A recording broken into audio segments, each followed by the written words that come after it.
Hello there, welcome to another episode of World of Tanks with Ngani Titan. As you can see, I've managed to unlock the top turret and top package in the Tiger 1. I've had a couple of games in it, and there's this one in Ruinberg. Now, we're not quite top tier. I've not been playing that much of the Tiger 1 though recently. I've been mostly playing the Panzer SFL 4C, which I've now completed the grind on, and I've unlocked an Ashorn, and I'll be talking about that later on. The only thing I would say about it is that it's alright. I mean, the gun is good. The gun handling is pretty good. It's not the stealthiest of tanks, so it requires for effectiveness, and it has feck all armor. So it requires for effectiveness that you remain hidden.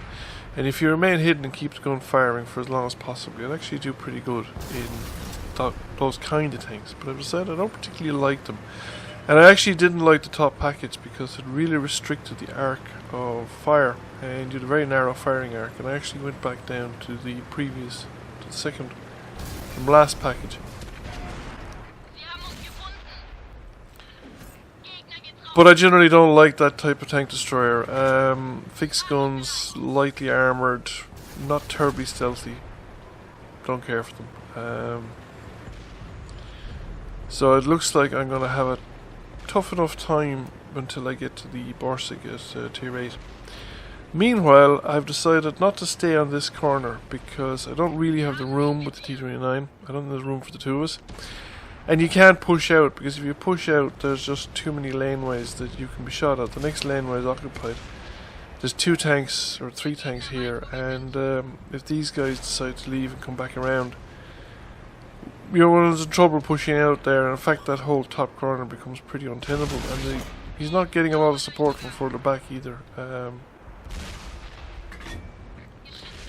So I think if we can get rid of these guys, we could come around the flank and take the tanks up there from the rear. So I'm just trading shots here with the Fatherland, and I've come to better of it so far. I'm also trying to back out and shoot when they have shot. Don't always get it right, but that's what I was trying to do. I was waiting until I saw the tracers pass, and then come back out and minimise the number of tanks that shoot back at me. I'm also fortunate, and really wouldn't have risked this position at all if it wasn't for the fact that we control the end of the road, and we're pushing strongly through the village over there on the eastern side of the map. So while we're losing the west, we're doing so fairly gradually. If we can clear this road out here in the middle, I think we can recover the situation quite well, because we're ahead on tanks overall. The enemy have actually paid a fairly high price for their activities. Now I managed to track him out there in the open, which is quite valuable, because he takes quite a bit of damage when he's sitting there, including being set on fire. And I think the Fatherland is gone.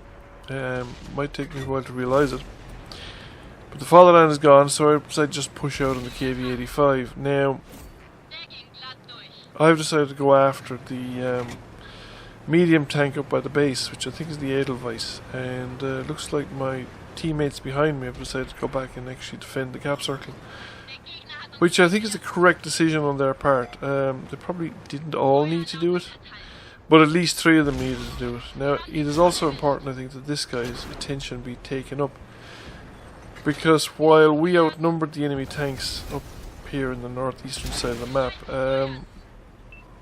this guy was in a very good position, and the Edelweiss is a very good medium tank. He was in a very good position to catch people on flanking fire. Those 2 light tanks wouldn't be able to make the run that they're making if the Edelweiss wasn't busy with me.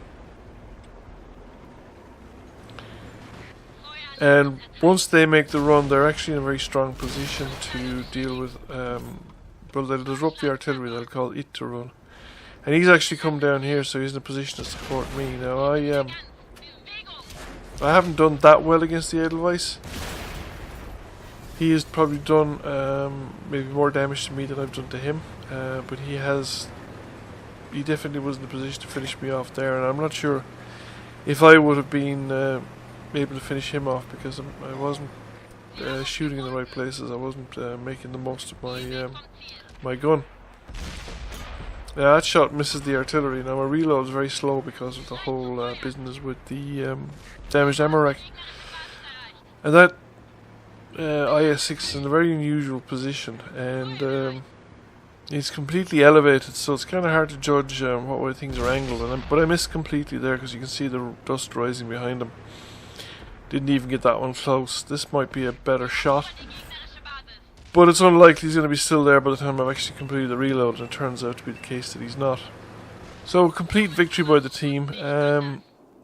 9 damaging ribbons, 5 tracking related ribbons, but some of them are from fire damage, so the numbers might not be that huge. We get 45,000 in credits, nearly 2,000 damage, and nearly 1,000 assisted damage, and we blocked nearly another 1,000. So overall we came second by experience, and I'm quite satisfied again with that result. It's a very good tank, it's very enjoyable. So I hope you enjoyed the video. Thank you for watching. Please consider giving the video a like and the channel a subscription, and I'll catch you all again soon.